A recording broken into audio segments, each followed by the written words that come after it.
said, Dad, how did she do that? He said, magnets. I went, oh, Dad. Oh, Dad, how much did you pay for it? Because he was 86. I thought he'd been scammed. He said, I don't know, $60. He said, my pain is gone. I'd really like you to look into this.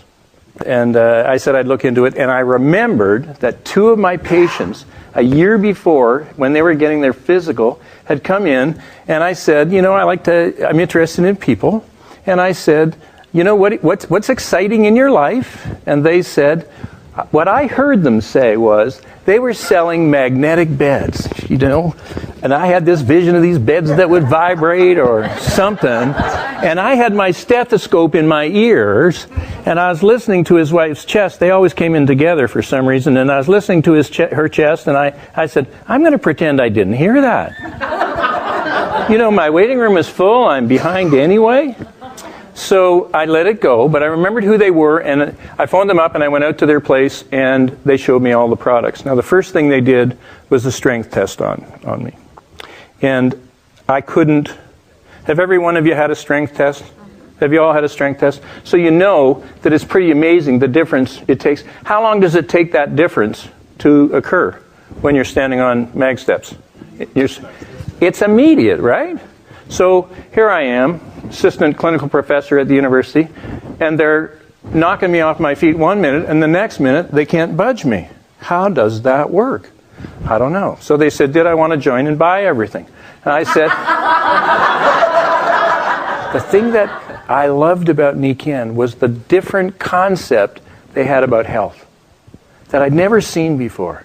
They said, look, it looks like we're moving away from nature, and the farther away we get, the sicker we seem to get.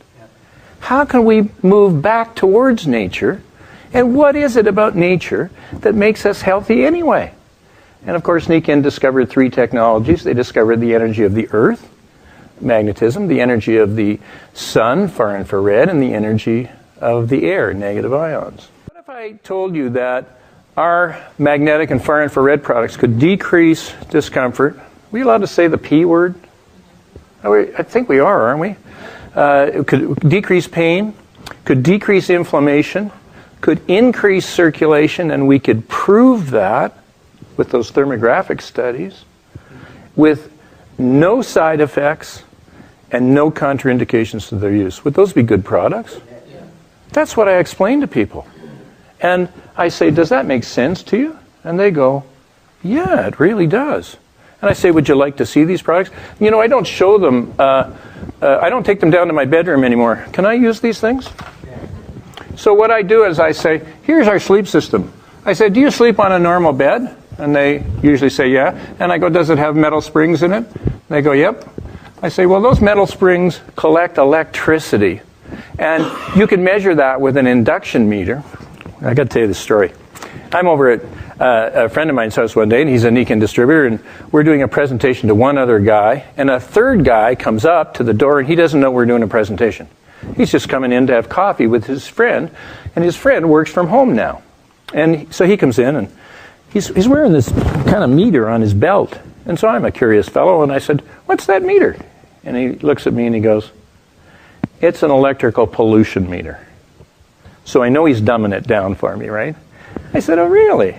I said, show me how it works. So he takes it off his belt and he clicks it on and he holds it up to an incandescent light, and he goes, a little reading on the scale. And I went, oh, that's interesting. He said, that's nothing. And then he held it up to a fluorescent light, and it went, a little higher reading. I said, oh, that's interesting. Fluorescent lighting is more polluting than incandescent lighting. He said, absolutely. He said, that's nothing. He said, come with me. He walks down to my friend's bedroom. He puts it down on his guest bed on the top of it, and it goes, ee! And the little needle goes right off the end. I said, what's happening?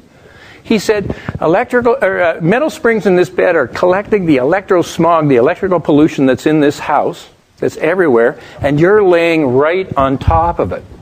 And that's not good for you. So what we do is we put this foam thing on top, latex rubber, and it has magnets in it. Magnets are very good for you. We've done a strength test on these people by that time. We put a pillow in there, and that's got magnets in there, and then we put you in there. And then, what? And then we put the comforter so that you're cocooned in that magnetic energy of the earth, replacing and restoring the energy that you're supposed to have replaced and restored by living on the magnetic earth. But we don't live on the magnetic earth anymore, do we? 95% of the time we're indoors. This has got a cement basement with rebar in it, I bet, cement floor. In many people's houses, there's at least in Canada, there's a basement. So you're removed 12 feet from the earth already. And then some people go upstairs to go to bed. And your house is just surrounded by electricity, right? Nobody's going to give up their fridges or their stoves or their computers or their big screen TVs, right? Guys? Okay? You don't give up your big screen TV, right? When I draw that picture, they go, wow. And then I say, we call this our deep sleep. Our deep sleep sleep system. And it pulls you down into that deeply restorative sleep that people haven't gotten for years. If 85% of people don't get a good night's sleep, and you've got two people in front of you, you've got almost a perfect chance of having at least one of them not get a good night's sleep, right? What happens if your partner snores? Now, I know women don't snore. Men snore. Women purr, men snore. But what happens if your partner is a disruptive snorer, is a disruptive sleeper for whatever reason? Maybe they have, hyperactive legs, right? Maybe they toss and turn a lot. Maybe they snore. Maybe they get up several times a night. What does that do to your sleep, right? And when you get a sleep system on a person, who's the best person to tell you whether the sleeping has changed? Their partner, right? And when you get someone to sleep, it changes the life of the whole family, doesn't it?